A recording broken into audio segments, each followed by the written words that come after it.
bold all that time ago to found a prize for a painting with a religious subject in what we are often very proud to call a secular society. Even bolder to allow the concept of a religious subject to be left so open. The 59th winner of the Blake Prize is Leonard Brown.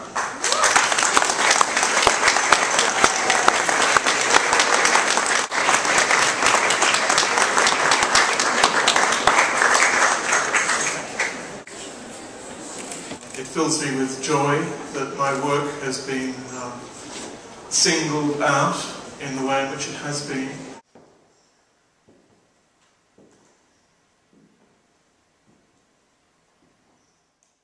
The title, if you put your ear close, you'll hear it breathing. In titling a work, it's not a license to close it down. There's humour in the use of the title, but the title is a necessary bridge to direct the viewer to the inner truth of the painting. And within the poetry that I enjoy, there is always a multiplicity of meaning. There are layers. Some layers are superficial, other layers reside a little deeper. And so as you look at my opus, it's the turning of a jewel.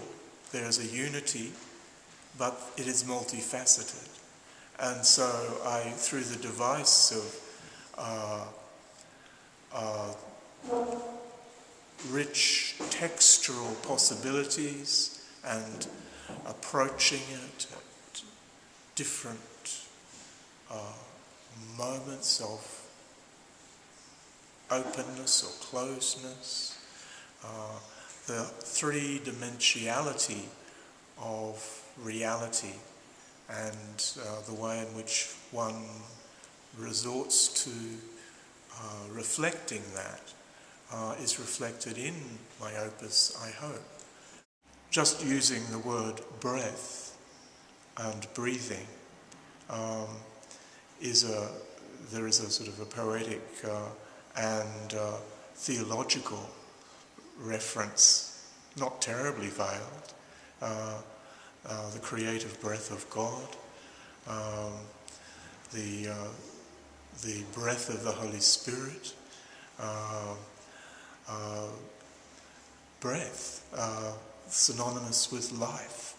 And so every painting that I produce has this as a part of its charter. This is not just one isolated incident.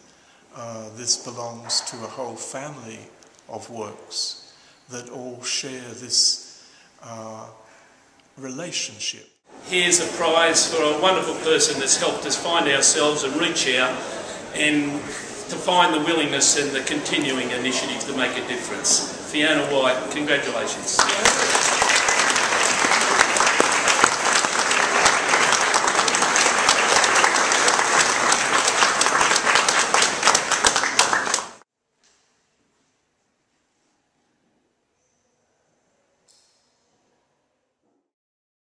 The title is Age 36. I wanted to keep it really simple because the person at the time, Ronald Mitchell, that the event happened to, who was 36, and police were called to the house in Warburton in Western Australia, a remote community. Petrol sniffing had been reported.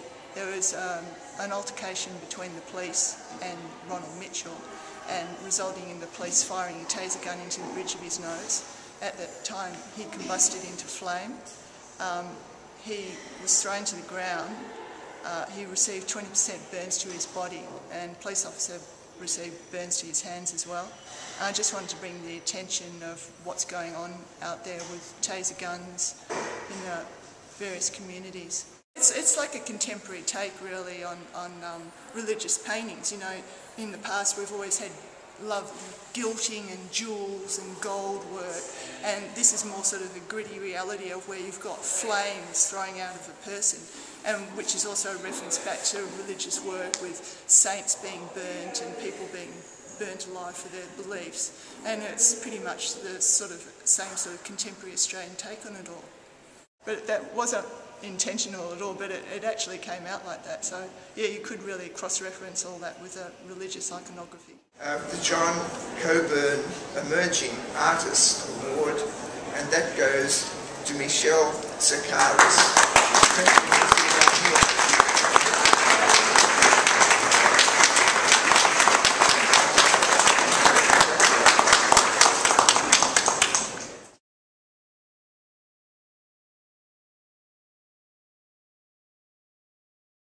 My work, Font, here takes a image of a domestic egg cup and transforms it into a baptismal font through the manipulation of scale and a sense of mimicry. I was interested in what could change or what could be transferred between an egg cup and a baptismal font, and that tension in between, and perhaps what is negated from one and what's added to the other, and a clash of symbols, I guess, and a displacement. Well, that's the main idea of the work, to have that transformation or that displacement, and to try and take something small and simple and make it something grand, or play off grand ideas and something that is domestic and something that's rather minor, or maybe without we wouldn't necessarily look at an egg cup and see all these symbols in it, but I like to try and put those things into that kind of domestic object. So. But of course there's something lovely about an egg cup, about this idea of life and potential for life, and a child or that you would place in a baptismal font. There's some really beautiful associations that can be made.